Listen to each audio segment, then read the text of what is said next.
Η μάθηση δεν έχει όρια και επεκτείνεται σε αθλητικές και άλλες δραστηριότητες. Γεγονός που συνδυάζεται από τα εκπαιδευτήρια Πάνου που αναλαμβάνουν να κάνουν αξέχαστο το καλοκαίρι των παιδιών μέσα από την κολύμβηση, το κουκλοθέατρο, την κυπουρική και όχι μόνο.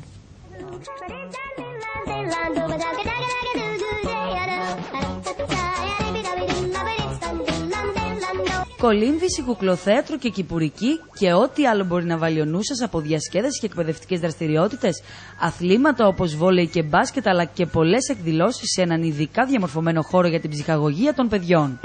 Κάνουν πολλές δραστηριότητες όπως μπάσκετ, βόλεϊ, πινκ-πονγκ, καράτε, χορούς Λάτιν.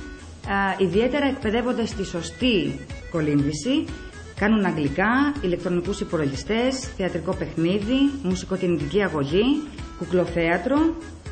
Επίσης δίνουμε την ευκαιρία στα παιδιά να ασχοληθούν με την κυπουρική, με τη μαγειρική. Μαθαίνουν τρόπους καλής συμπεριφοράς και δεξιότητες ζωής.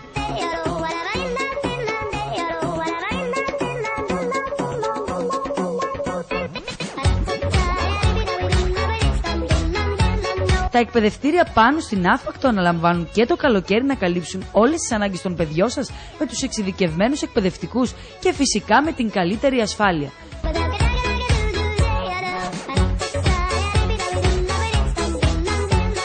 Το Summer Camp ήδη ξεκίνησε. Η πρώτη περίοδος ολοκληρώθηκε. Είχαμε πολύ μεγάλη αποδοχή από τα παιδάκια της Πάτρας. Έχουμε πάρα πολλά παιδάκια από Πάτρα, τα οποία έρχονται με δικά μας σχολικά λεωφορεία και με συνοδό οπωσδήποτε μέσα, με τρομερή ασφάλεια.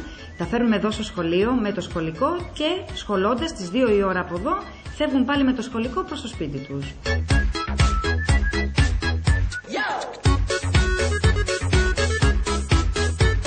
Τα εκπαιδευτήρια Πάνου φροντίζουν ακόμη και για την ασφαλή μεταφορά των παιδιών σας.